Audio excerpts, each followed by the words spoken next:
Shadow Housing Secretary Angela Rayner called today's announcement a threadbare announcement consisting of old, failed policies and minor tweaks to brownfield planning policy that won't fix the housing crisis. The housing charity Shelter warned converting commercial buildings into homes could lead to poor quality accommodation and squalid conditions. The plans, Nick, will now go out to consultation. And indeed, we'll be consulting about them on this programme. We're going to be hearing from a developer, we're going to be hearing from someone who cares passionately about the nature of our new homes. Charlie Rose, thank you. 13 minutes past 6. Some of the papers today have images of the destruction that had taken place by this time yesterday on an area with homes and tents in Rafah in southern Gaza. 67 people, including children, died in Israeli airstrikes that happened at the same time as a hostage rescue mission. Dozens more Palestinians injured or bereaved. Barbara Kletta, our correspondent, joins us from Jerusalem. This does appear to have been a significant air assault, Barbara, even as Israel seems to hold back from a ground incursion. It was the heaviest air bombardment of Rafah yet. There have been airstrikes fairly regularly in the past weeks, but this is an extremely intense volley of airstrikes. The residents of Rafah talked about a night of horror. They woke up with the sound of the bombs and then ran looking for cover because many of them had tents, so they were trying to find a place for protection. As you mentioned, more than 60 were killed and many more injured.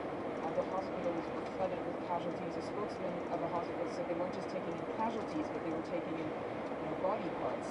So, I mean, it's clear that the Israelis didn't hold back in this case. I think when it comes to hostages for the Israelis, no price is too high. The Palestinians paid a very high price here. But again, more broadly, Michelle, Israel's allies have been saying for a long time that the level of civilian casualties is unacceptable, and even after months of pressure to reduce them, that is the case. And we're hearing that again now, aren't we, from President Biden in his latest comments. Meanwhile, the Israeli army is talking about further missions of the kind that we saw rescue the 2 hostages, but there are also talks with Hamas happening today. Yes, that's right. This is an interesting contrast. So you have the Prime Minister of Israel, whose reputation as Mr. Security, has taken a real beating with this war, and he has been pushing for more military rescues of hostages. And so I think that he is making the most that he can out of what this success has been. But it's only the second time they've actually been able to rescue hostages, and there's still around 100 of them. And the families are demanding a deal with Hamas for their release.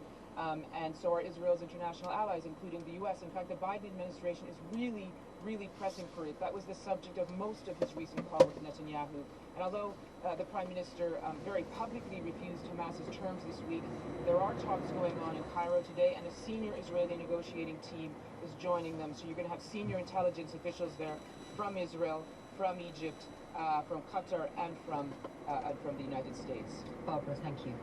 Coming up to 16 minutes past 6 now, could one of the UK's leading holiday firms join the wave of companies moving away from the London Stock Exchange? Rahul is here with that and the rest of the morning's business news. Morning to you, Rahul. Good morning, Nick, and we will find out the answer to the question that you posed there, because Europe's largest holiday company, TUI, will vote later today on plans to delist from London, which is where it is currently listed, along with a listing in Frankfurt. Tim Bush is head of governance and financial analysis at Perky Shareholder Advisory Group, recommending a vote in favour of the plans. Tim, thanks so much for joining us on the programme. Why are you recommending a vote in favour of these plans? Well, the simple reason it makes sense. It's not unusual for this to happen. TUI was a German company which acquired Johnson Travel some years ago, which was a London-listed company, and dual listing was maintained for the convenience of those shareholders in the UK who had a holding in a German company. And we've had other examples in recent years where things have gone the other way, showing that Unilever were Amsterdam and London listed, and both have now gone for London listings. But this will be the latest, if it goes through, in a series of bad news in terms of companies leaving London Stock Exchange. How much of this is to do with liquidity? Well, liquidity is basically the concept of putting buyers and sellers in one place, and it makes sense to have one pool because people believe that is more efficient.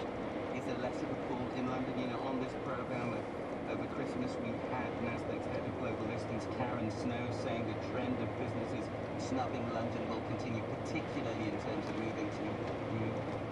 Part of the problem is pension funds now own less UK equities than they did, and this is Why is that? regulatory reasons. The accounting standards disadvantaged pension funds from holding equities. So did the pensions regulator, who encouraged pension funds to move into bonds rather than equities. At the same time, those pension funds that were invested in UK equities went global. We've seen what's happened with the ARM stock price. How big a blow was ARM not listing here? And is there a danger that future big tech companies are going to follow that? Clearly, the London Stock Exchange was disappointed, but again, they chose to go for what for them was the biggest pool of liquidity, which was the United States. What if the Chancellor wants to get more money going into British companies at the moment and into the stock exchange? What should he be doing? We think he should be keeping his hands off. It's investors who assess where is the safest place to properly assess your risk. And it's been concerning that the stock exchange seems to think deregulator is always the answer, when actually in this case Germany is higher regulated than the UK, so is the US market. Well, if we talk about the German stock exchange, Frankfurt, still though the London exchange is bigger, isn't it? So there is more money in it. There is, yeah, and obviously there's historic reasons there because UK companies tended to be global even before the Americans were. So companies such as Rio are effectively large companies with substantial holdings of assets in Australia and that stuff. Just an example, HSBC is predominantly a Far Eastern company but has its listing in London. Tim, thank you very much for joining us on the programme. Tim Bushdell, Head of Governance and Financial Analysis at Jane Sydenham with us, Investment Director of Rathbones Investment Management. How big a blow will this be to the FTSE if we see TUI leave it?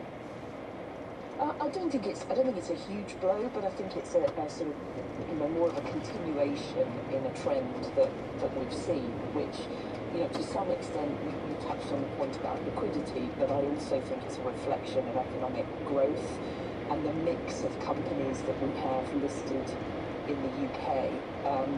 We want to attract more companies that are technology and those industries of the future. And a lot of that is also to do with supporting their growth and their development, as they become more and more successful. So there's a whole series of issues in here. I think it's not just liquidity. Let's stay on the issue of growth there, but let's talk about overall economic growth, because the Governor of the Bank of England, Andrew Bailey, has been talking, and he says he's seeing a slight upturn in the economy, which is interesting because we're going to have those GDP figures coming out at the end of the week, which may indicate that we have been in a technical recession.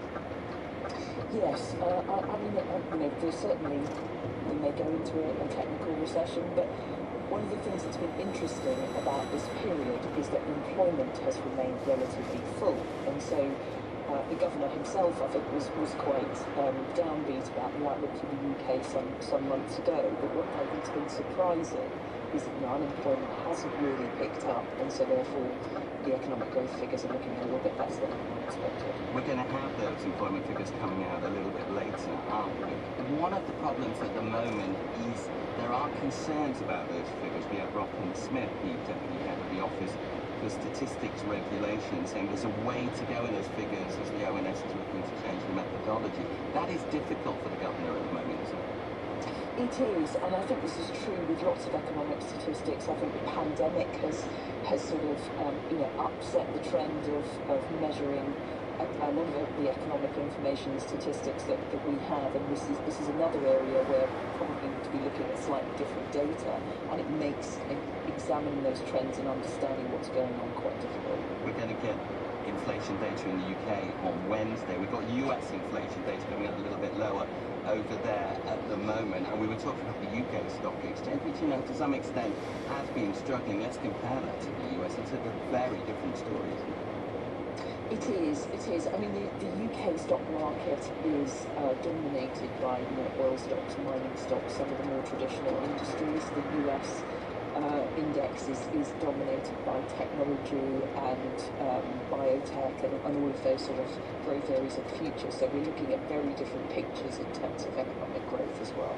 Andrew Bailey will be studying all the numbers that are coming out during the course of this week as he thinks about what to do with those interest rates, when or if we can cut them. Now, yesterday, one of the biggest mortgage lenders, the Nationwide Building Society, announced that they're putting up interest rates for some of its mortgages by order of a percentage point. The Financial Information Service Moneyfact says the average 2-year fixed mortgage rate recorded the biggest month-on-month fall in more than a year. Here to make sense of it all is the Pittmore Investment Director at ABRDN. So why did Nationwide stick theirs up? Because we had some others like Santander slightly bringing their mortgage rates down.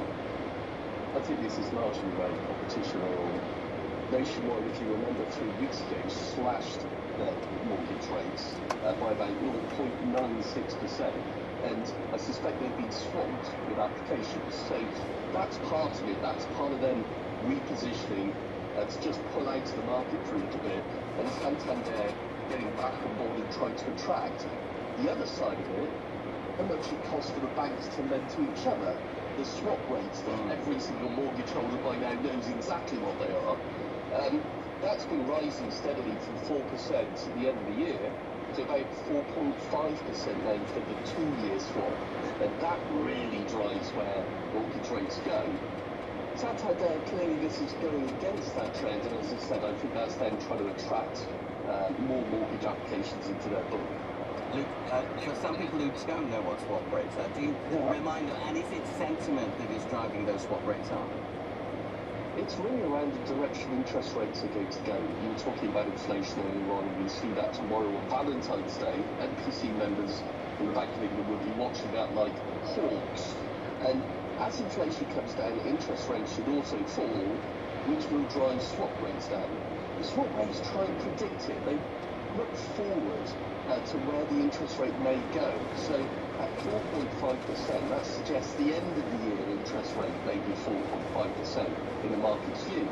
We think it actually could be slightly lower at 4%, so we may see this come down again. And the end of next year, it could be as low as 2%, which implies considerably lower mortgage rates than we're seeing at the moment. The problem is, even if we're seeing those 2-year fixed rate mortgages coming down at about 5.56%, it is still going to be difficult, isn't it, for a lot of people who are coming off those fixed rates in terms of how much more they're going to have to be paying. Absolutely, and 1.5, 1.6 million fixed rate mortgage holders will come off their deals this year, including me, by the way. And they are all going to be watching these rates like a hawk, and they will be moving up and down. Quite volatile, I think, this year. And you're right, the differences could be absolutely massive. People who've been getting mortgages less than 1% going to 4.5%, 5% is a real shock. And of course, it restricts who they could go to as a lender. And a lot of the regulation that's been put in place to help means they probably have to stay with their existing lender and maybe don't get some of the best deals out there. So I think looking early, getting out in the market, getting people to help you with it, looking at where the rates are and how much the fees are, I think it's going to be really, really important. And in terms of that yo-yo effect that we're seeing with a lot of companies, raising them, bringing them down, raising them, bringing them down, is that going to continue that volatility for some time? Yes, I'm afraid so. And as I said, I think as the market goes through its natural cycle of trying to price the future and getting it wrong and then getting it right, that will affect the rate, and the competition will affect the rate.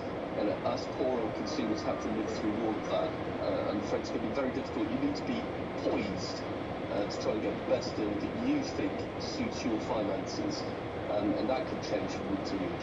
Luke, thanks for joining us. We've got getting a put in for yourself as you come off your fixed rate. Let's go back to Jane Sydenham here. And I suppose this is the week where we get all that economic data, don't we? Inflation, GDP, employment figures out in a little bit, that is going to help Andrew Bailey make that decision about when or if he can cut those interest rates. Yes, definitely. I mean, those are the sort of real building blocks that allow him to make that decision.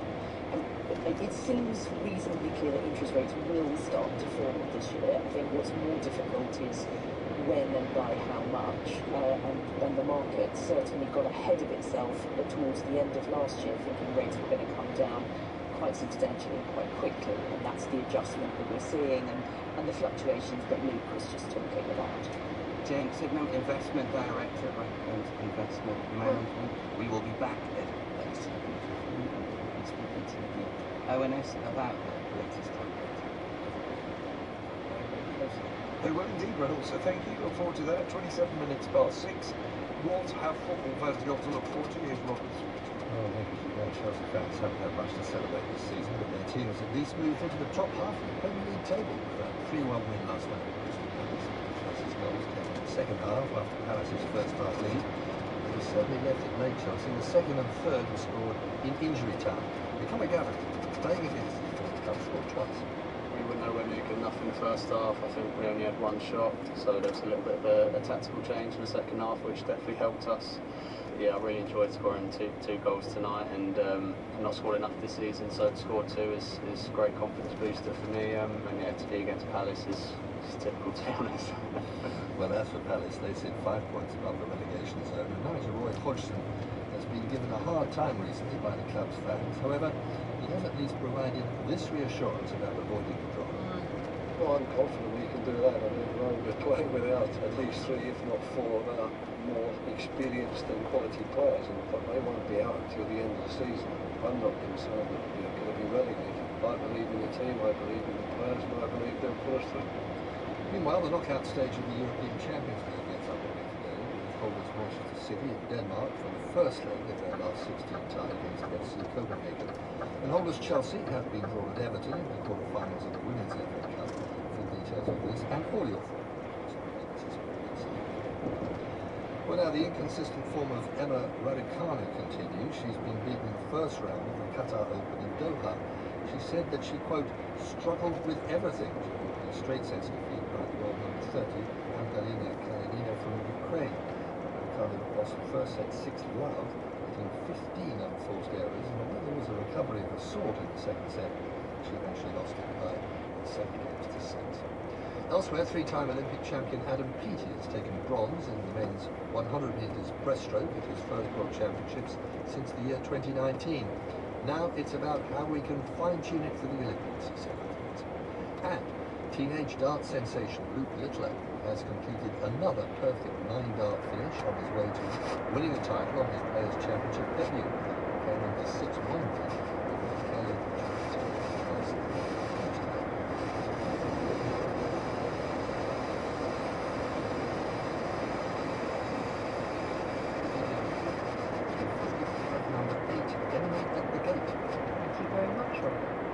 On BBC iPlayer. Workers are voting in favour of strike action.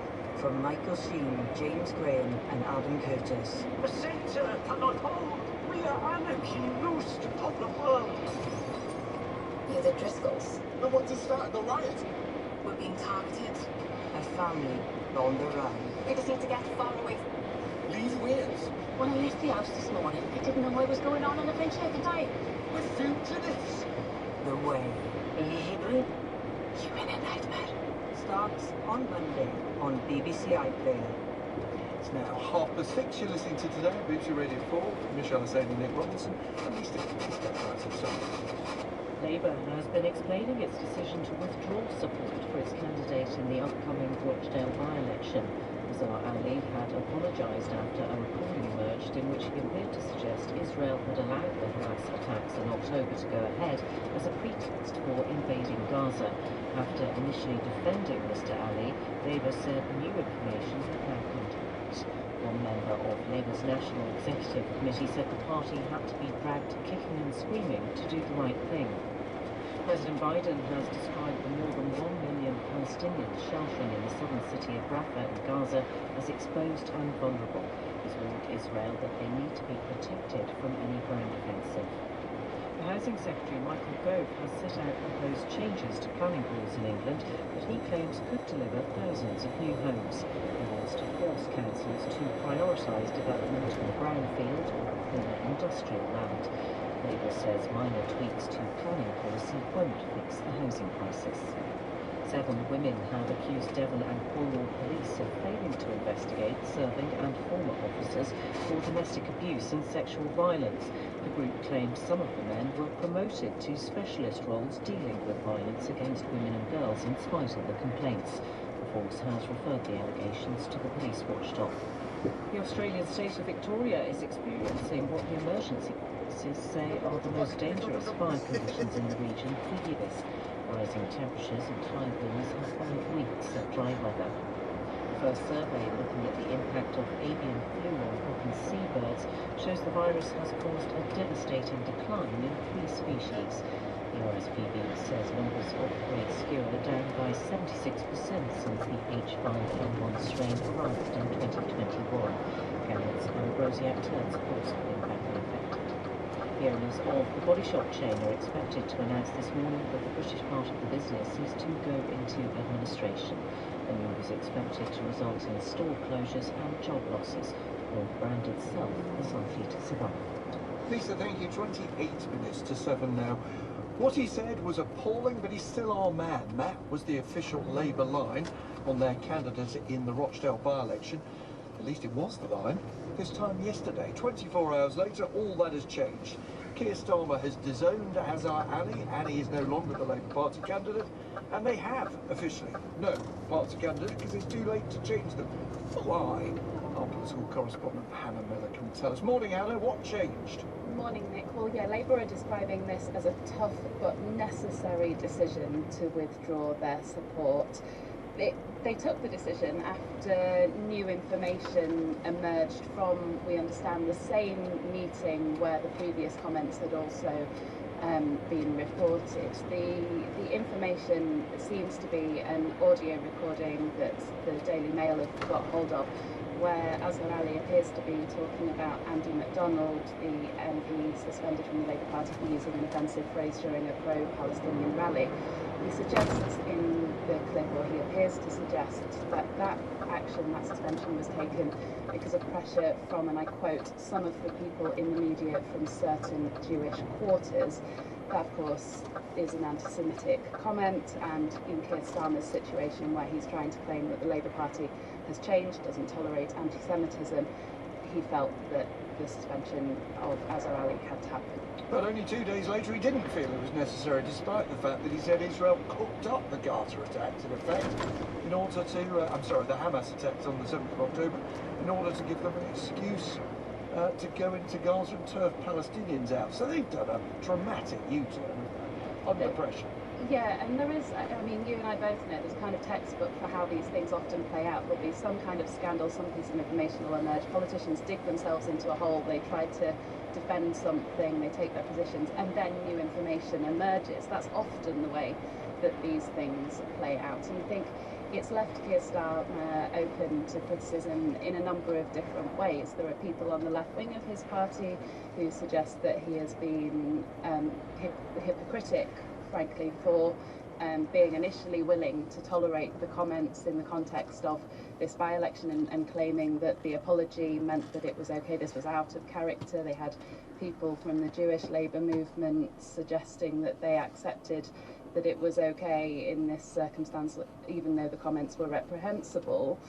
You also have the Conservative Party now saying that Keir Starmer has bowed to media pressure, and a kind of a wider question about Keir Starmer's political judgment in allowing this to run and run for almost 48 hours in total, even though the new information did emerge later on, and Labour would say they took swift action once that new information emerged.